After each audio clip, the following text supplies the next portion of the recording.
Ladies and gentlemen, from the Universal Church of Freedom, Peace and Justice, Deacon Gerald Celente. Hello, everyone. This is Deacon Celente of the Universal Church of Freedom, Peace and Justice. Well, last Sunday I had a Sunday. Very honored to be a speaker at the Rage Against the War Machine Peace Rally in Washington, D.C. But while I was honored, and it was a wonderful rally, it was dismissed and by the mainstream media and also denigrated by those whose choice is yours. Do you support godly peace or satanic war?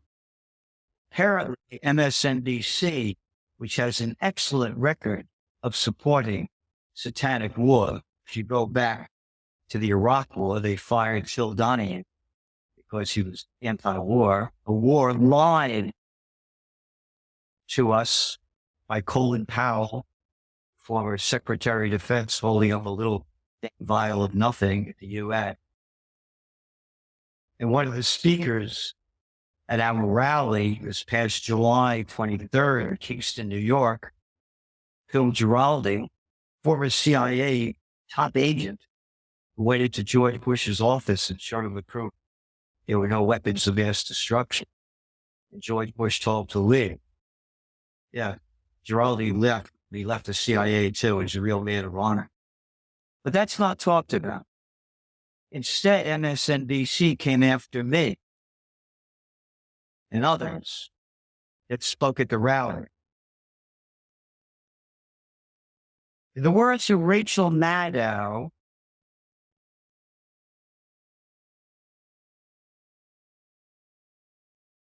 she said, quote, "I mean a truly rally on the National Mall of Washington, D.C.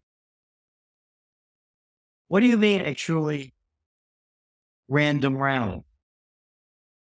It wasn't random. It was well planned by the Libertarian Party and the People's Party. And I'm a member of no party. I'm a member of the party of Peace and Justice. I went down there to speak. And all those people that donated money to Freedom, Peace, and Justice, we donated it to this cause, some money as well. So it wasn't random. That's an outright lie. And the lies continue. A rally in support of Russia. Rally in support of Russia? I'm not in support of Russia. Why is it a rally in support of Russia, she says? I guess given all the Russian flags. I didn't see any Russian flags. But then the MSNBC thing showed the grand total of three. Three from around 4,000 people. And were these agents provocateurs? Because they do have a good record, the governments, of doing this. But even if there were Russian flags, so what? At least a rally against the U.S. supporting Ukraine and trying to stand up against the Russian invasion of their country. This was a tiny event. It was small. She mentions it twice, tiny and small, to denigrate it. And what they did was they showed footage of before it began, when hardly any people were there. It was a weird assemblage of Americans. How dare she call me a weird person for assembling for peace, and Ron Paul, Tulsi Gabbard, Dennis DeSantis, Jimmy Dore, and others. Weird? Weird? It goes on. There were Proud Boys there. I didn't see any, but so what? I don't care what you stand for in your life. Rachel Maddow and I are on different pages of sexuality. That's her desire. I have my desire. I could care less. But if you unite for peace, regardless of what you believe in other ways, has nothing to do with the peace route. There were some white supremacist groups you would recognize from the Unite the Right rally in Charlottesville a few years ago. You would recognize from a rally in Charlottesville a few years ago, who would recognize them? What do they look like? This is total propaganda, and it goes on. And I'm not going to keep going on to it. Peace is forbidden by the mainstream media. Peace is forbidden by the governments. Where do you stand? What do you believe in? Godly peace or satanic war? Berlin readiness for, quote, naive Ukraine peace rally. This is from DW, big German news outlet. It appears that Nazism has returned to Germany. You ready? Organizers of the Rebellion for Peace protests have been criticized for playing into Russian President Vladimir Putin's hands. If you stand up for peace, you support Russia. That liar, Rachel Maddow, said this is a pro-Russian rally. The liars at DW are saying, and those criticizing, that the Rebellion for Peace protests are playing into the hands of Russian President Vladimir Putin. Far-right groups have told their supporters to show up, prompting a strongly far-right. Oh, that's fine. That's fine. You can be a murderer, whatever you want to be, but don't come out for peace. How dare people stand up for peace? Maybe they'll kill me. They kill the Prince of Peace, and I'm a warrior for the Prince of Peace. I know the details of why this war started. They are never mentioned in the mainstream media. I publish a magazine, the Trends Journal. We wrote about the United States overthrowing the democratically elected government of Viktor Yanukovych in 2014 in detail. We wrote about the violations, breakup of the Soviet Union, when it was promised that NATO would not move 1 inch further. It was 16, now there were 30. We know the details of the violation of the Minsk Agreement that Vladimir Zelensky, the current president of Ukraine, before that, played the president of Ukraine in a sitcom and also played the piano with his penis, said he had no intention of abiding by the Minsk Agreement. And instead, they killed some 14 to 15,000 Russian people in the separatist Donbass region. That was fun. So Russia says that this was a military operation to stop this, but that's never talked about.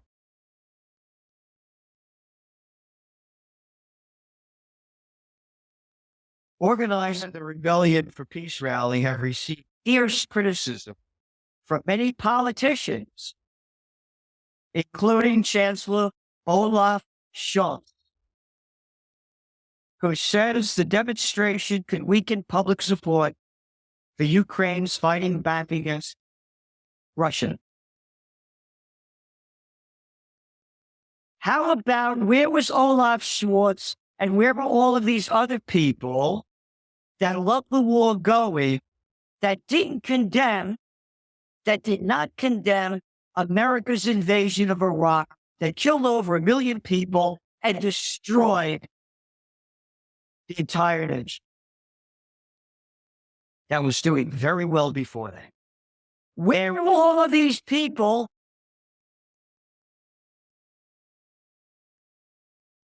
coming out against the Afghan war? Brought to you by Little Lies by the murderer-in-chief, George W. Bush. That's fine. America and NATO can kill all the people they want all around the world. NATO did a lovely job in Libya. America's doing a lovely job in Syria, stealing their oil, killing people. That's fine. Oh, and I forgot the Yemen war. Brought to you by Barack Obama and Anthony Blinken, America's current Secretary of State, who went to Yemen when the war was announced from the United States in Washington, D.C. back in 2015 to provide intelligence and strategic support. 377,000 Yemenis killed, according to the United Nations, half of them children. That was dirty Russian. How about the Yugoslav war? Brought to you by me.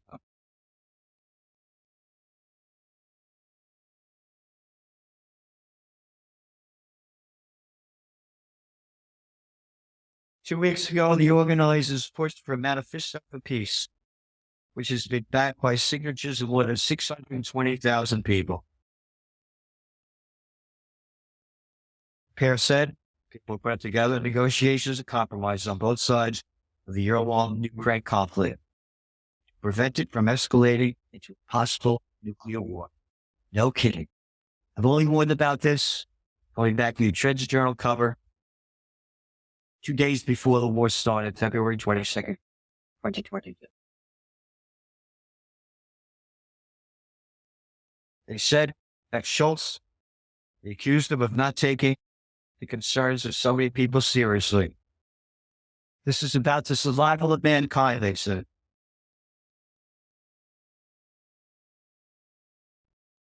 Survival of mankind. Yep.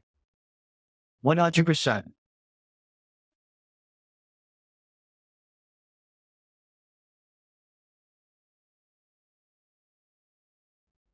Yep. Olaf Schultz told ZDF the Russian president currently accepts only one form of negotiations, the unconditional surrender.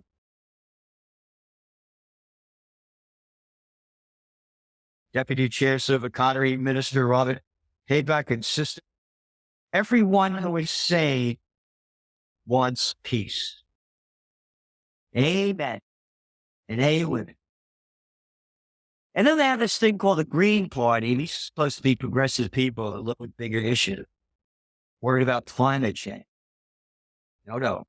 However, the Green Party's politician told ARD that the organizers were trying, peaceful organizers were trying to sell something as peace that is an imperialist dictator was imposing on Europe, which would not be an invitation to Russian President Vladimir Putin to invade other countries. It would be an invitation. No, it isn't an invitation. This is no threat to other countries. This is a border dispute that's been going on for hundreds of years and aggravated by the United States and NATO. Ukraine president prepares to attack Crimea. Zelensky said, we are taking military steps. We are preparing for them. We are mentally prepared already. We prepared technically with weapon forces. We form new brigades. We form offensive units of various kinds of types. We are sending people for training, not only in Ukraine, but also in other countries. Yep, and like the United States. U.S. announces new Ukraine aid, another $2 billion. $2 billion as East Palestine, Ohio rots. And that they allowed this train company, another one of the big, to explode all this poison in the air is a crime against humanity that President Biden doesn't care about. It disgrace to the founding fathers, George Washington, on President's Day, this past Monday, instead of celebrating Washington's birthday, who, as I've detailed many times, warned against no foreign entanglements. instead went to Ukraine to give them more money, $550 million. A disgrace to the founding fathers and a traitor to George Washington. Read his farewell address. I've read many parts of it before. The United States will continue to work with its allies and partners to provide Ukraine with capabilities to meet its immediate battlefield needs and longer-term security assistance requirements as long as it. That's from the Pentagon and the United States. Now, that's 64% of Americans living paycheck to paycheck. And hundreds of billions already, over $113 billion sent to Ukraine. But don't worry, U.S. U.S. Treasury Secretary Janet Yellen is going to send another $10 billion in economic aid to Ukraine. As, again, 64% of Americans live paycheck to paycheck. And as the middle class, they just showed, is strong. You're 50%, and it was 61% back in 1970. But the rich have gotten richer. West weary over China's ceasefire goal. China wants a ceasefire, and they're making fun of it. They say no time for it, no way to do it. And then looking at the hypocrisy of what goes on, Israel forces killing Palestinians. Thousands protest violent raid. Israeli forces have killed 65 Palestinians, 13 of children so far this year. The bloodiest period since 2000. Yep. Israeli forces, according to Al Jazeera. And they went into confrontations with Israeli forces broken out on Thursday across the occupied West Bank.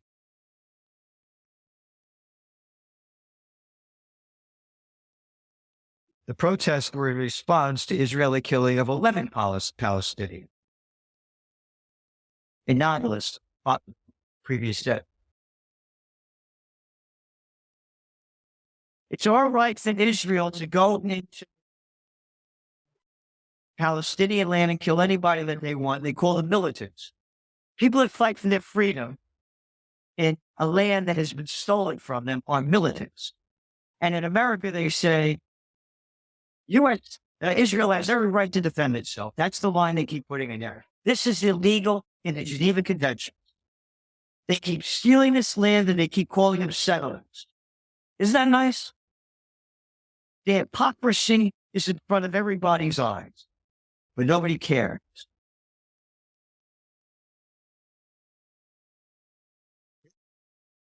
And then separately, Palestinian Ministry of Health reported late Tuesday night the 2 Palestinian men have been shot by Israeli settlers who descended upon Palestinian village of Usam in Nablus.